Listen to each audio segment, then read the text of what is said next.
if you're joining us, if you'd like to just let us know in the chat, if you have, we'll be taking questions via the chat throughout the presentation and everything else. Since we do have three presenters, we probably won't be interrupting them a whole lot, but you're welcome to submit questions at any time, and we will facilitate those as we're able.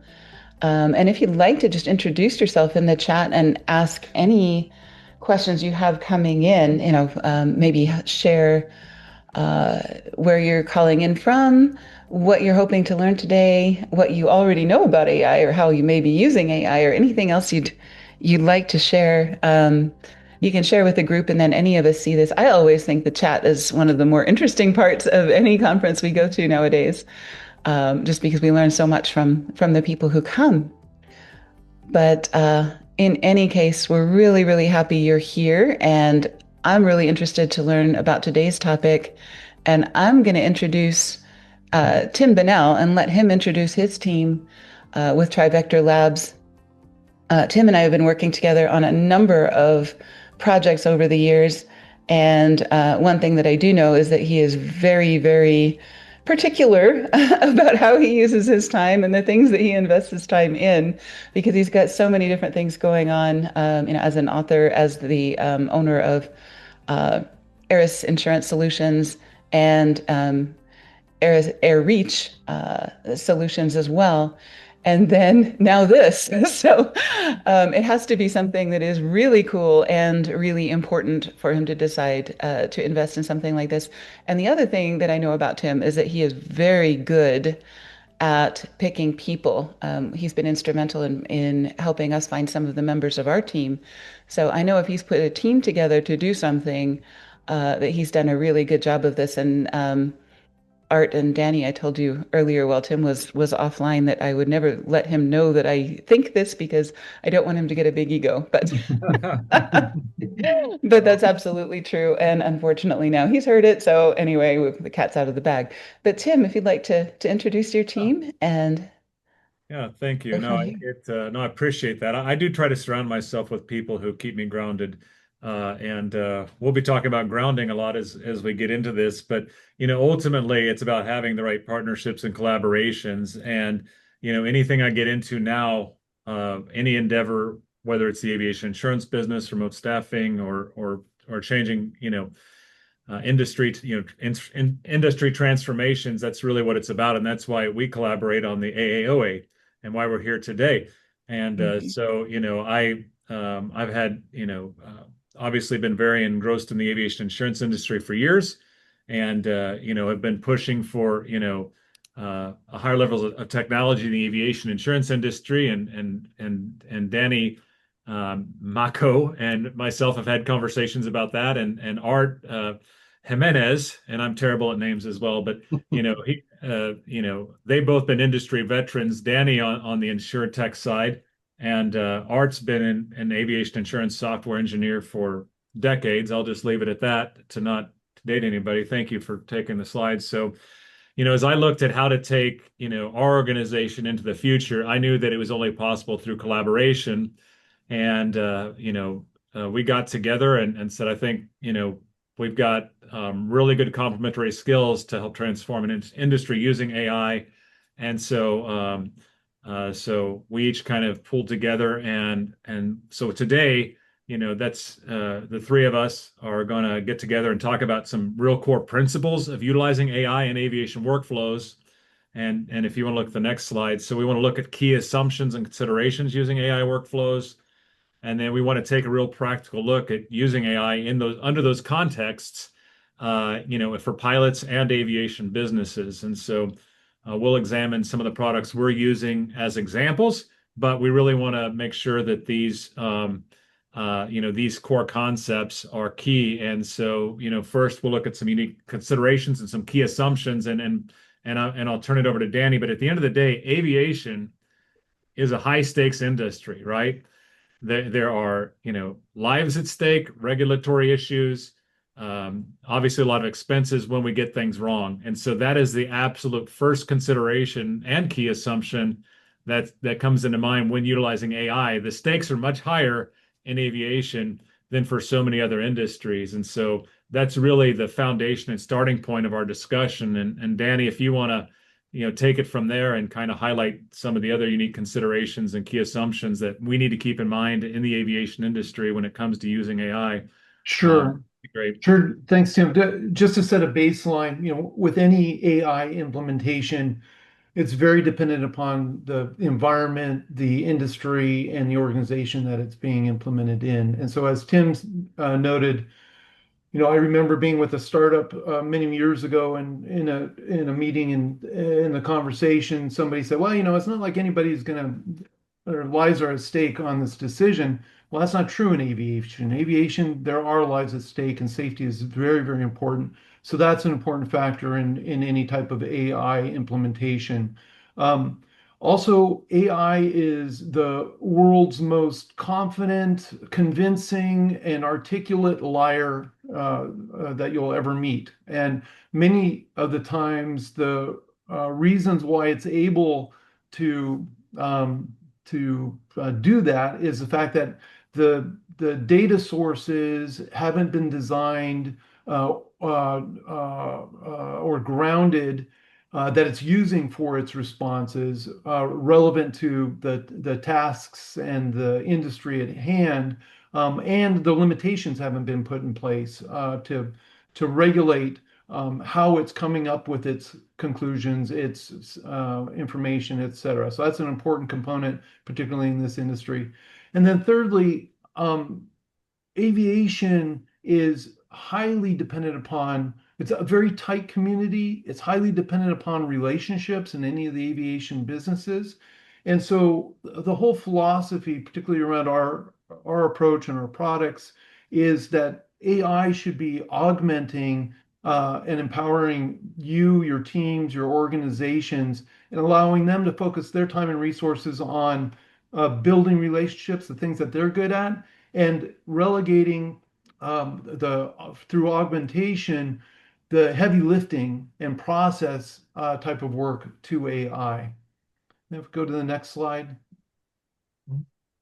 So baseline assumptions, I think these will resonate with everybody in the group. Figuring out where to start with AI is hard. Particularly when there's every other week a new iteration, a new release, a new variation on the different AI products and LLMs that are available. Secondly, most aviation organizations don't necessarily have a dedicated technology team, particularly one that has a lot of spare time to learn new things and new technologies.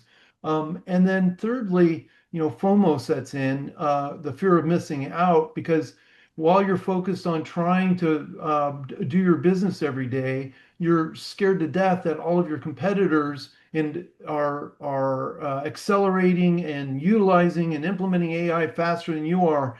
And so while we're going to be talking about technology solutions, we think it's really important to understand the environments in which all of you are doing your business, and so that we can help provide solutions that take all of these things into consideration. Yeah, absolutely. And so, if you want to say in chat, most of you probably use an LLM. Maybe you want to put your LLM of choice, the large language model, usually known as ChatGPT, Claude, Gemini, Grok, and so on and so forth. And they do a lot. You can ask it, and it's going to give you a result for whatever you ask, basically. And so that's kind of the big question. Why can't I use ChatGPT or Claude or Grok or whatever it might be? For aviation type activities. And at the end of the day, I think the wording we're going to use time and again here is they are not grounded in the actual records, in factual information. And if you don't have that, it's ChatGPT, they're going to hallucinate, or they're going to try its best to get the best information it can find, but they're not going to be factual sources, and you're going to end up with poor results. And so as we get ready to hear a little bit to show you our the different using grounded products in aviation, I think Art had a great example. If you want to switch over to running, he ran a flight plan in ChatGPT versus our AviaPilot product. So Art, talk us through what the difference and what you found. All right. So what I did was I used the same exact prompt for both ChatGPT and AviaPilot, and this is to highlight the difference between a standard large language model and a grounded source model. So in ChatGPT, said I would like to plan a flight, an IFR flight from this airport, which is in Toccoa, Georgia, down to Miami Executive Airport. This is the aircraft registration number I'm going to be flying. I'd like to use Victor Airways. I'm departing at 11 a.m. Eastern today. And so this is what ChatGPT comes back with. So yeah, it identified the airport and it's got the date and the time right. And the first thing you look at, it figured out is IFR flight rules. I want Victor Airways. And then it suggested that my cruise altitude should be 8,000 feet. Well, if you're an IFR pilot, you know that an eastbound flight, which this would not be even thousands, it would be odd thousands. So right here, you have your first issue. Next thing is it gives me a suggested route. It says you're going to depart the Toccoa VOR. Well, there is no Toccoa VOR. It just made it up. And it gave you a series of airways that actually don't make sense. It's telling you from the Toccoa VOR, take Victor Airway 18 to Colliers, which is IRQ. And Victor Airway 18 starts at IRQ going south, doesn't start before. So you just have a lot of little discrepancies here. The other thing is it never bothered to look up what kind of aircraft it was. So it just set me a straight flight plan to go all the way. It's a 4-hour and 20-minute flight. And it gave me some nice information, but then it told me to go check my METARs and SIGMETs and all that.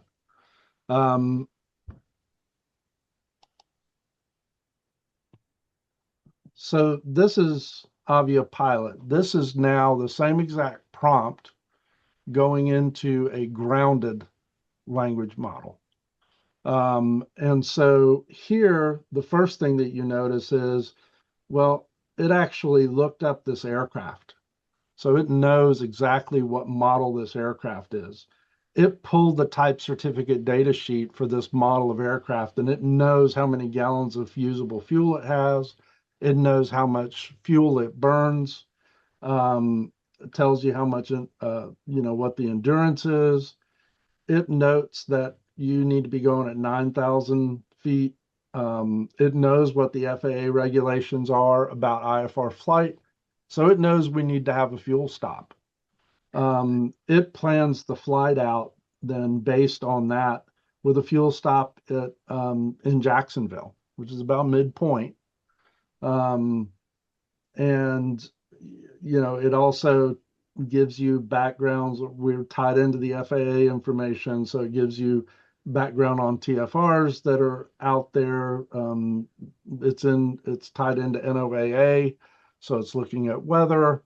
It's overlaying, all of the convective SIGMETs and things of that nature that are along the way. Lays out your route. It looks at winds aloft, looks at freezing levels.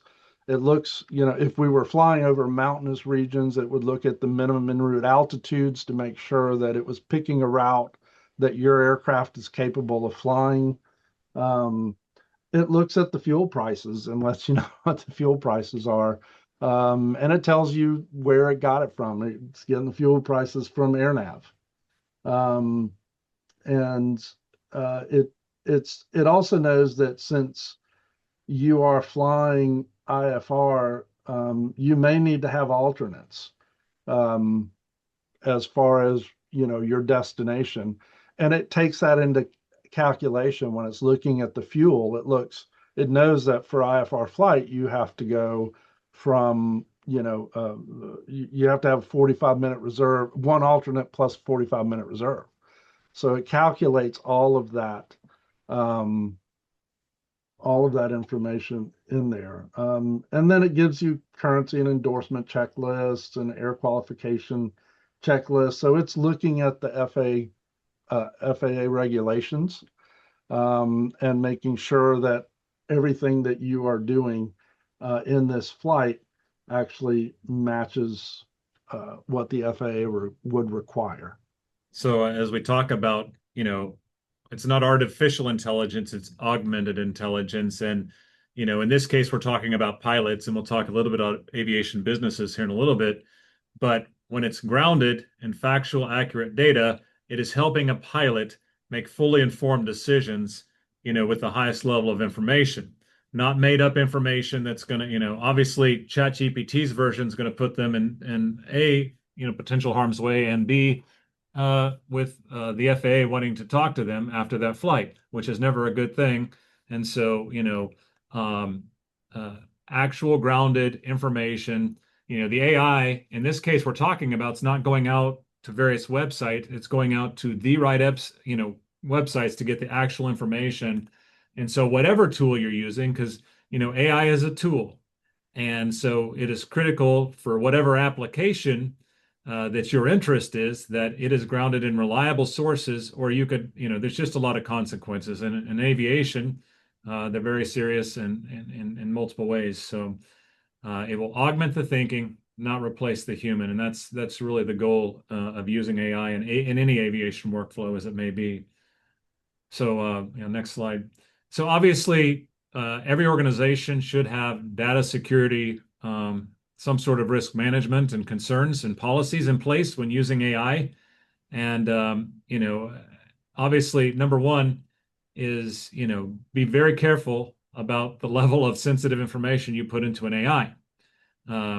Even, even the best, LLMs and things, there's always potential for security concerns. And, absolutely, we always encourage, paid LLMs are obviously have a high level of security, but you always, always, always want to make sure that you go into the settings of your LLM, the LLM being the chat GPT, and tell it not to train the models. However they phrase that, and they all phrase it a little bit differently, don't they? But it says, use my information to train, you have to turn that off. You have to verify that before using any AI, especially anything free, right? I've heard it many times that if you are using a free product, you are, the product. And so it's something you really have to keep in mind, because there are so many tools available. It's just absolutely critical to make sure that before you use one, you're using it securely. And, absolutely be careful about what information is shared with any AI tool. And when you're evaluating what tools to use, this should always be a part of your decision making before you use one, because I mean, there are hundreds of them out there. There's something new every day. And obviously there's trusted names, but that doesn't mean they're doing trusted things with our data. And so any tool, make sure the data security principles are there. And I think also within any organization or team, it's really important, one, uh, information and policy. So with many clients, they end up being very surprised to learn that their employees didn't realize the implications of using their own personal AI accounts, and they're loading business information, client information into it. And you have to have an alternative for your employees as well. You have to make sure that you have an account or multiple accounts that are business accounts that they are required to use, but are available for them to use. And that level of communication and policy is often missing, particularly with the smaller, medium-sized organizations. And I think it becomes extremely important, because the best use of AI a lot of times is, Mhm. connecting. I mean, to get things working the way you want, a lot of times you're connecting your LLM with your sensitive information, like connecting it to your email, to different CRM tools and things like that. And so it's important, as you consider what you connect, to the LLM, what are the security measures in place that are going to protect that private data? And so I think, doing research up front with any tool is absolutely critical. And if we could look at the next slide, we've used this word a lot, we'll continue to, but why grounded sources matter, right? and what do you want to ensure? And when it comes to aviation, verified sources. As we look at some practical cases, and as Art already demonstrated, verified aviation sources, that those sources are retrieved and cited in the answer, because ultimately, aviation is a highly regulated industry for good reason. And if something goes wrong, whether you're a pilot, whether you're an aviation business professional, if something goes wrong, you may have to sit in front of a group of attorneys or a judge or a jury of your peers and defend why you used a tool and why it may help make a decision. And if you're using tools that are not secure and that cannot be verified, you're gonna, lack the prudent person or, reasonable caution arguments that you can use in any regulatory type of environment where you have to answer questions. And so, grounded, grounded, grounded. I think if you leave this conversation today, hopefully that'll be one of the key takeaways, is making sure the AI data you're using is not artificial, but it's in fact grounded in fact and actual information, rather than something best pieced together by something using verified or unverified websites. And unfortunately, LLMs look for sources, and sometimes that includes Reddit and other non-professional type sources. So And if I grounded, can bring grounded, grounded. something kind of full circle, just in Yeah. case this level of detail isn't something everyone's familiar with. So when you go in and you use an AI and LLM and you're doing your prompts, how you structure those prompts, what type of questions you ask, what kind of parameters you put in with respect to grounded sources, et cetera. That all determines through those prompts what the output is and the quality output, et cetera. And that's where there can be enormous variation unless you have a very robust training program across all your employees. There can be an absence of understanding of how important that component is.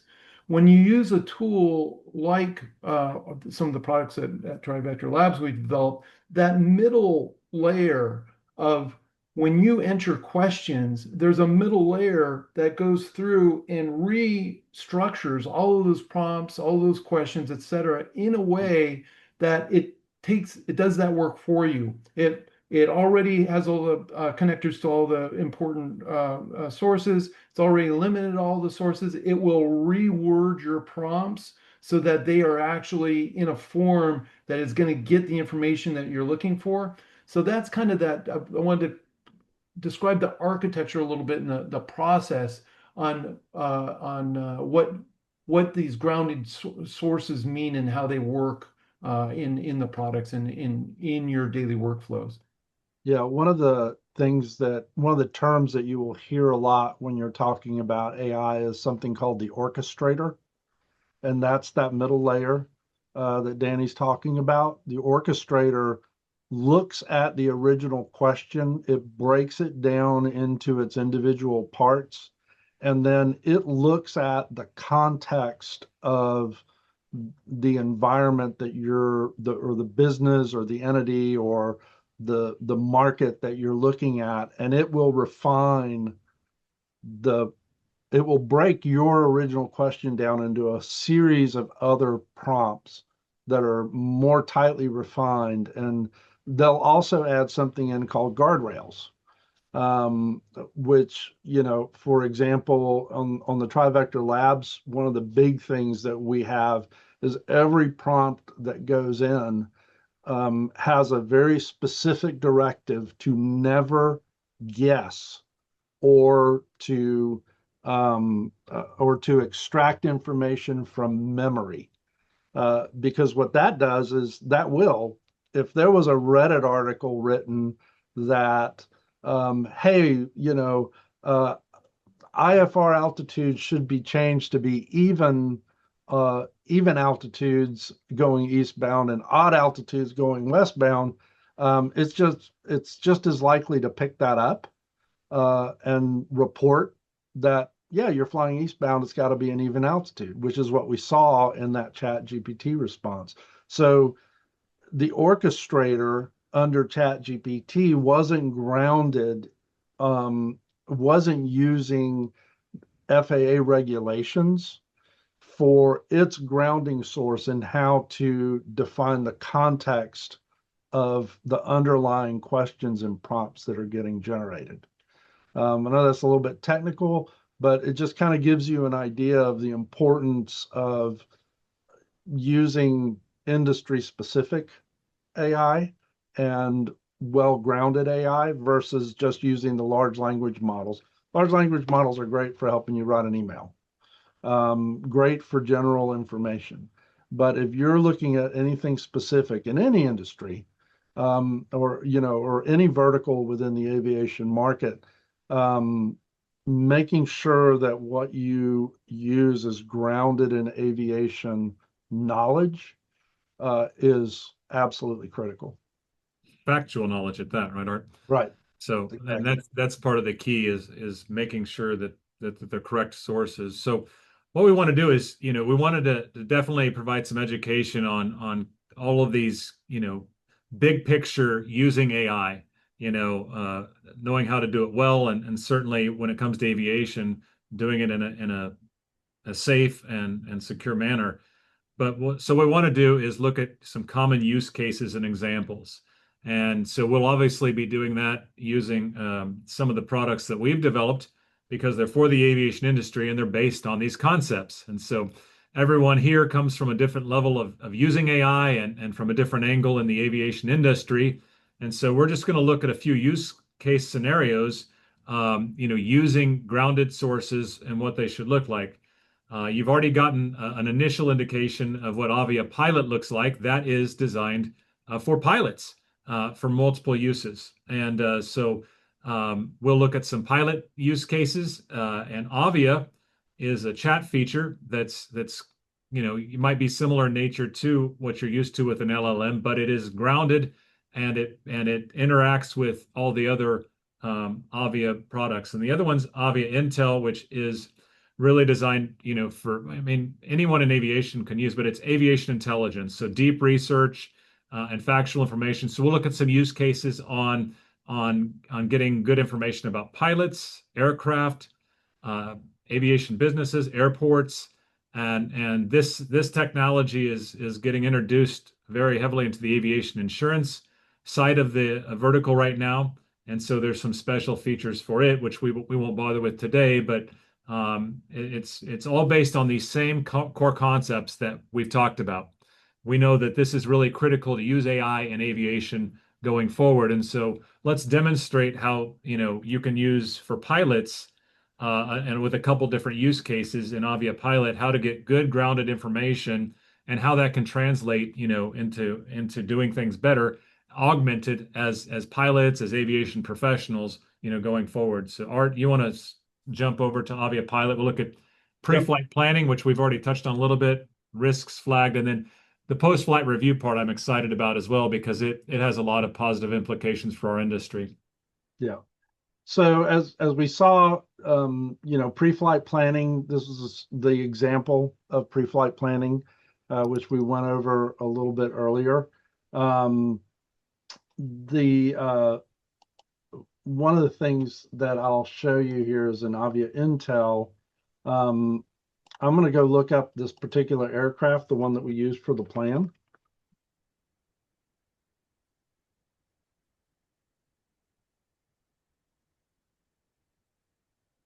And I want to, while that's retrieving this AviaIntel, it is set to different profiles. So there's some aviation insurance profile, there's risk management profiles, there's pilot profiles. And so it's actually going to design the output for the type of person using it. And because, and that goes into Danny's comments about prompting. When you're prompting, you want to make sure it's bringing the data you need to see to evaluate and make your decisions.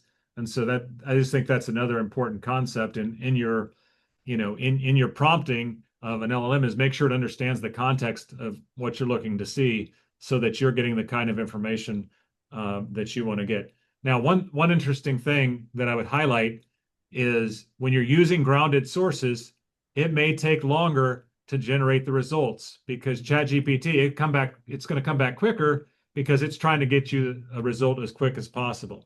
So Art, go ahead. ChatGPT basically is running from its memory.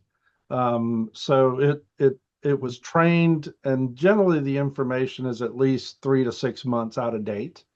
Whereas what we're doing here is, as you saw when I put the registration number in for this aircraft, it's actually going out to the FAA. If you look at the response for this particular aircraft, it's a 1968 Cessna P206C. This is the actual FAA record on this aircraft. So we pull it in, we get the information, and then this is the overview. It goes out and it actually accesses the type certificate data sheet for this particular model. This is required to be filed by every aircraft manufacturer on every aircraft that's flying in the US. So it tells you all the information about this particular model of aircraft, what its capabilities are, the type of engines that it has, whether it's pressurized, the number of seats, takeoff weight, certification basis, cruise speeds, all that kind of stuff. It also goes out and accesses the NTSB, and it looks up all of the accidents for this particular model of aircraft, and it kind of gives you a summary of the risk profile. For this particular aircraft, it's generally low risk from an underwriting standpoint, because my role is that as an aviation insurance agent or broker. It's fixed gear, so there's no gear up issues. We actually went out and looked at all of the airworthiness directives that have been issued about this aircraft. There's 3 current recurring repetitive items that have to be addressed on this particular type of aircraft.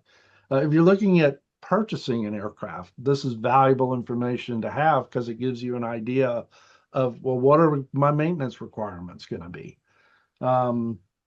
It looks at claims and loss patterns for this particular model of aircraft and this type of aircraft. In this case, it actually pulled the last year of flights that were recorded for this aircraft. It kind of gives you basically an overview, gives you a breakdown on the market valuations for the aircraft. And Art, I want to jump in there because I think the fact that it's getting ADSB information, I'm sorry, yeah, ADSB information, that's such a valuable tool for anyone in aviation, whether it's aircraft brokerage, whatever it might be. It gives insight into how often this aircraft is being operated, where it's being operated, and you can even tie in the weather and that type of thing. And obviously we're using that on the aviation insurance side and in a lot of creative, unique ways. But what a fantastic capability. The other thing I wanted to highlight, well, 2 other things, is we're just doing the basic report. If you're wanting to dig deep for whatever particular reason, there is a more deep analysis. It takes longer to run, obviously, so the more information you want, but it can get really detailed into any one of these sections, but including the ADSB usage, so long as that exists. And the other thing that's been fun is we've been working in this product and showing it to others, is they say that's not the correct information, and I'm like, well, you need to talk to the FAA, or you need to, because we're finding that the actual grounded information in the databases are incorrect, and they actually have to contact the FAA or whatever authority to become compliant and accurate with their records. And so, that's another advantage for any aviation, business or pilot is verifying that, all the data is correct. So, anyway. Yeah. And it kind of applies those principles. Yep. And you'll notice too here, one of the things that it did, and as Tim was just mentioning, not only does it pull the ADSB information, but it looks at those flights and it goes out to the NOAA and it pulls the weather that aircraft actually flew through, and would highlight situations where people are flying into dangerous conditions for that particular model of aircraft based on its capabilities. So there's a tremendous amount of analysis that's going on here. that if you were to try to do this as an individual, it would take you days of work and digging. Where here, you see it's less than a minute, you get this full analysis back. The other thing that we can do now that we've pulled this in is now we can go chat about this aircraft. And this will now flip us over to the chat. And now we're going to chat about this aircraft. Well, everything that AviaIntel just pulled is now used as a grounded source for our discussion here. And I can say, so we'll do one of the other use cases, which is please show me an analysis of the last flight for this aircraft. While this analysis is coming up, it's also important to know that there's another product called Avia Plus.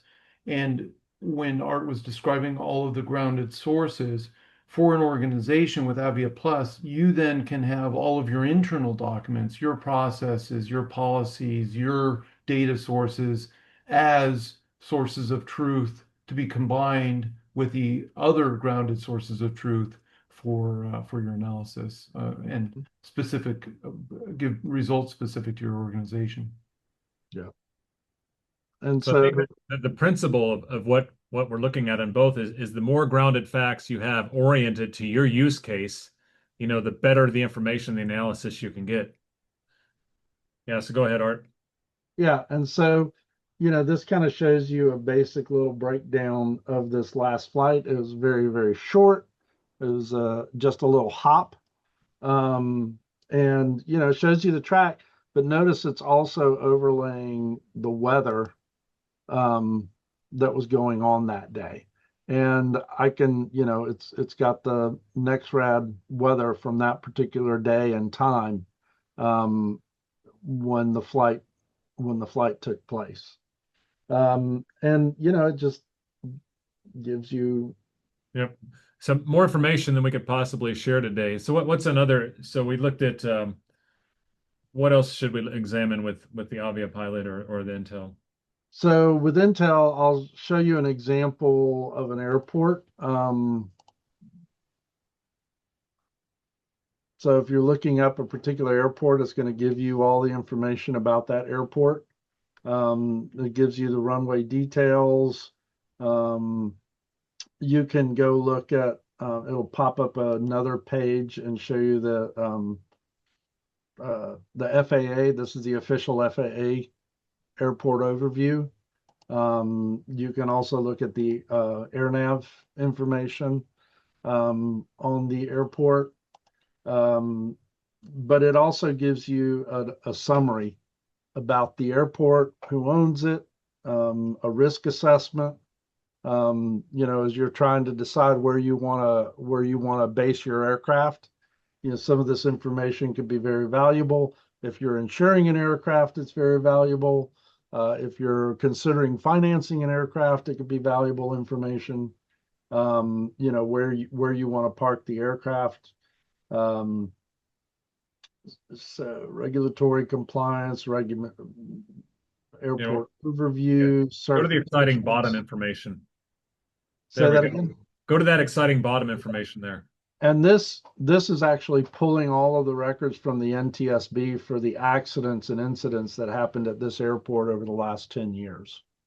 And so this shows you, again, using a grounded source, it's showing you official records on accidents at this particular aircraft over the last 10-year period. And you pop into any one of these and it'll pull up the actual FAA report on the accident, what happened, so on and so forth. And that just kind of gives you an idea of some of the grounding sources that we're using behind all of this to inform the AI orchestrator and the AI agents on how to answer. And you can do the same thing with pilots. You can do the same thing with businesses. One of the neat things you can do is, and I'll use mine. Uh, I haven't flown in about 12 years.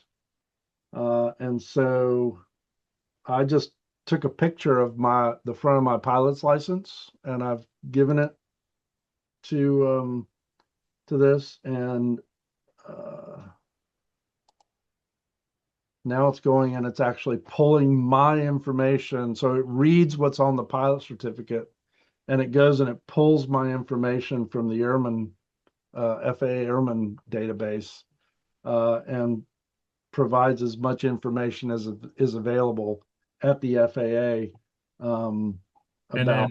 And the aircraft has the same feature, right? Like Yeah, you're looking at Trader Plane or the controller, you can screenshot a picture of the airplane and it will use that to bring and read everything in. yeah, The interesting part about aviation workflows is as this is going to develop some aviation insurance software, it's going to bring this data straight from these grounded sources and into the CRM or the agency management systems. So that, when you get grounded data through the research and you can use workflows to bring it into your work hub, the piece that you use to run your business, it improves the quality of your data. It obviously reduces, the time to, obviously manually, you don't have to manually input information. And so this is part of where the transformation in aviation workflows is getting grounded information and having it automatically come into your hub, your CRM, whatever that might be. And obviously it controls everything else you do because it's factual data. It's reducing the work, the workload of the team members involved, and they can be focused on higher level tasks. And so when you think about, you know, going back to the title of our presentation about AI workflows, grounded data into automating into your system, is a game changing, just from, the amount of time you spend on tasks that drag you down from the highest value activities that you can really do. And that's what this information, this intel can, and obviously this will have APIs going into different kind of CRMs and aviation businesses. So this is good at getting data, but it's amazing what when you connect it to your other sources, how it changes the game in your overarching workflows that you do each and every day. Art, the one thing we've got so much capability in here, and we're not here just to brag on Avia products. We're trying to highlight what it can do. I think one thing though that is aviation industry, transformational is how we can use the post-flight review. Would you kind of give us an example? I think is that an Avia pilot? yeah. So we can go to AviaPilot, and And AviaPilot's what we use to demonstrate, the flight plan. And it's cool because you can go in and say, yeah, I also want to rent a car. I want to, I'm a yeah, Marriott Bonvoy fan, and so I want points at a Marriott Bonvoy. So give me the nearest. So I mean, or you can say, what are the considerations of the alternate airport? Through Avia, taking what you got here through the Avia chat, you can continue to get the additional information that you need, A, to make good decisions, and B, to make your travel or whatever experience better. But I really want to, as we look at our time, I want to make sure we look at the post-flight analysis information okay. because So yeah, it helps transform. I would like a post-flight analysis of last flight for. I'm just going to pick an aircraft that I know does a lot of flying. Let me see if. Yeah, so when you think about post-flight analysis, there's so many applications in aviation, from just like Art indicated, aircraft lenders, aircraft brokers, aircraft buyers. Obviously, it can be used well in the aviation insurance industry. It's one of our goals that this AI technology helps provide a pathway for pilots to continue flying, well into their flying career by providing evidence, data-driven underwriting information that these pilots operate, regularly, safely, And so that's part of our, how we intend to use that in the aviation insurance industry. But obviously, any flight operations can evaluate, how, what their pilots are doing, and so it's just the use cases for using data-driven information that's available from grounded important sources is really incredible, and that's where augmented intelligence is important. Everyone has a lot of these tools available. It's having your own the word we use is primal intelligence, to think how you can use it to transform how you do your business, how you do your aircraft operations, or how you impact your industry. So here's what Avia went out and did with this. All right, so this is where Avia is going to tell you for this particular aircraft, the last flight, they had the ADS-B turned off. Okay. So they didn't pick up, but it didn't make it up, which is actually a very important detail. Yeah. I'm going to go back and let me do this. Most recent.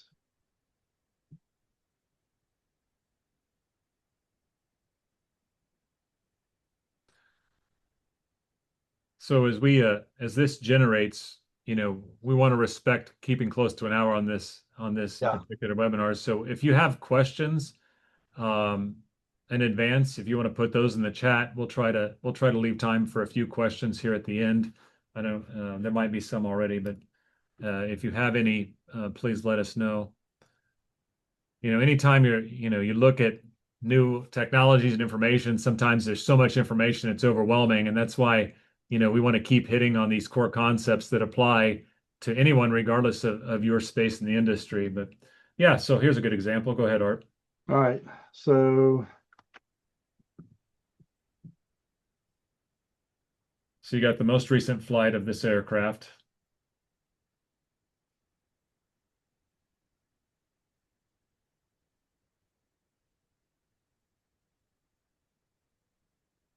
And you're prompting through Avia Chat or Avia the information you'd like to have.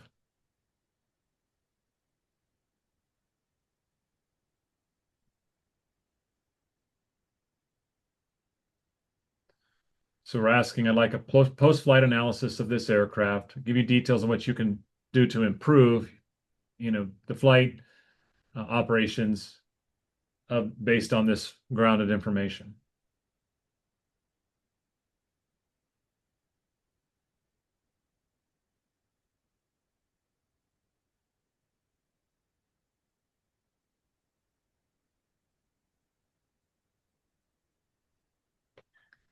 So it's looking back at my history, and it's basically saying, look, you're flying this airplane in a way that's actually really hard for this model of aircraft. They're just doing a lot of short hop flights. And, it's telling you, maybe, if currency flight, consider combining short hops into fewer long sorties with practical and always allow proper cool down time, descent, taxi before shutdown. What kind of aircraft was this, Art? It's a twin. This is It was above there. Yeah, it was in our previous chat. So at the end of the day, like if someone's looking to purchase an aircraft or see the operational concerns, it'll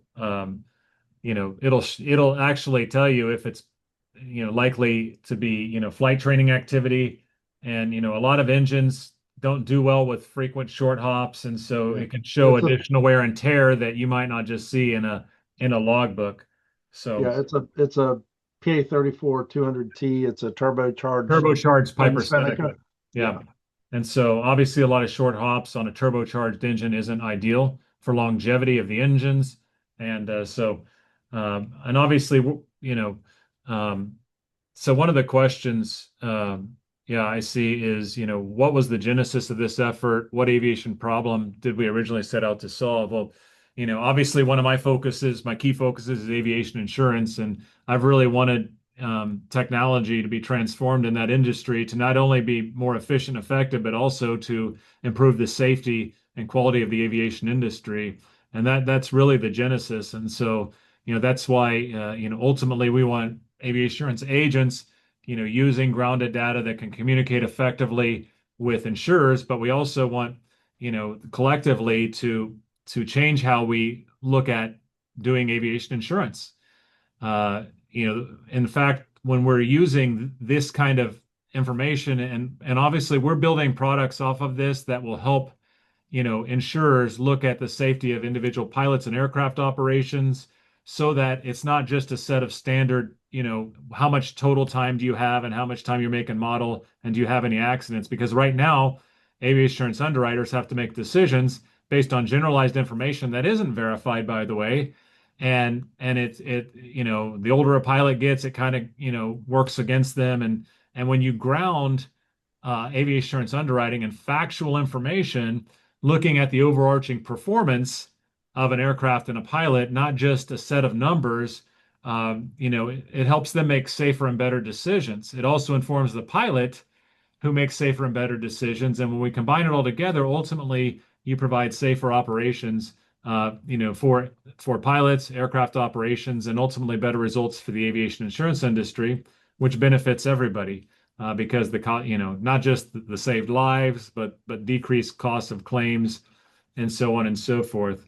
Art, Bennett was asking if this can be utilized for outside of the US as well. So it can. We don't have all of the grounded sources that we have for the US, but we do have a lot of international sources. And, I'll just set one up here. Oh, I should have given it a number. Yeah. So obviously we're just doing this on the fly a little bit, but the nice thing about an international trip is it's going to look at, not just, the flight operations, the stops, all that flight planning that we looked at in a previous example. It's going to look at, for instance, if you're flying over the airspace of the European Union, there are certain insurance requirements that must be met. And it's based on the aircraft's maximum takeoff weight. And so it's going to look at what that needs to be. It will outline other concerns based on that grounded information. Yeah, one thing I want to bring up too about grounded information, just in general, for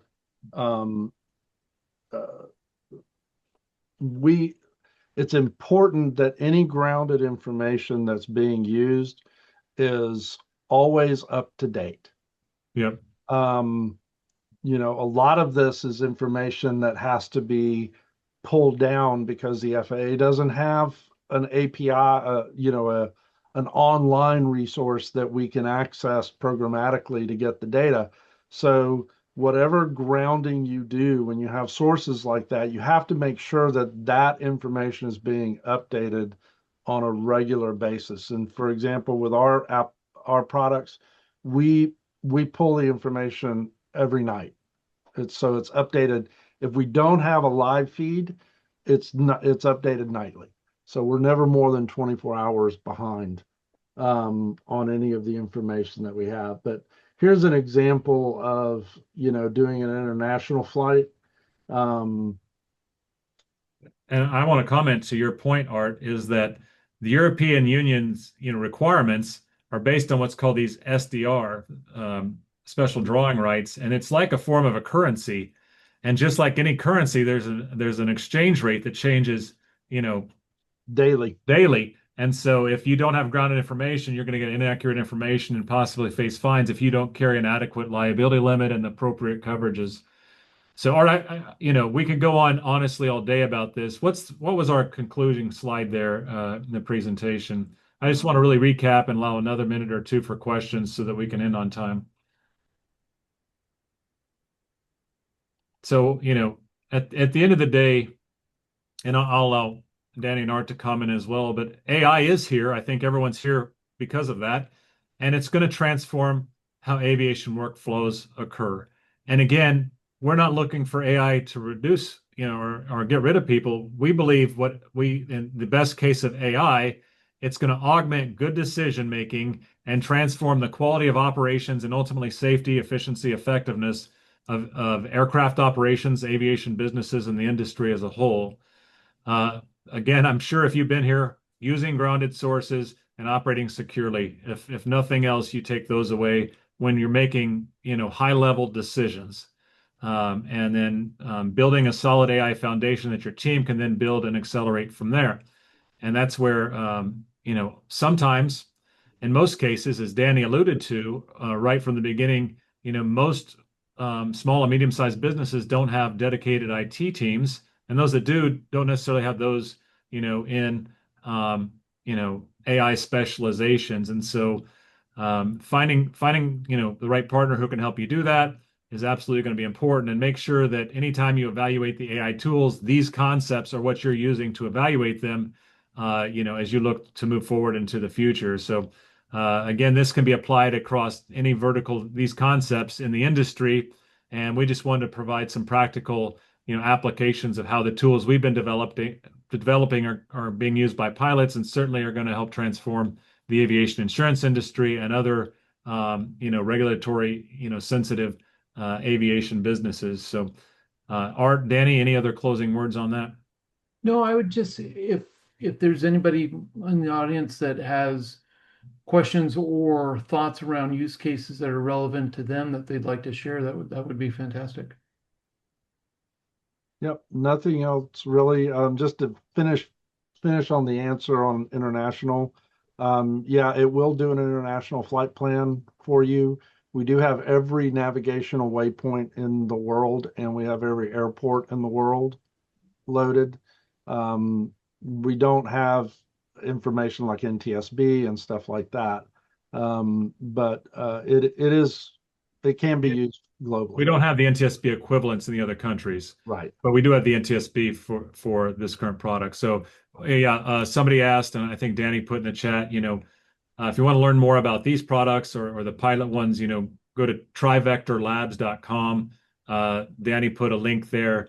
The pilot product is AviaPilot, AviaPilot.ai, correct, Art? Correct. And you can sign. There's a 30-day free trial for any of those products. No credit cards required to try the AviaPilot. Because we're really excited about,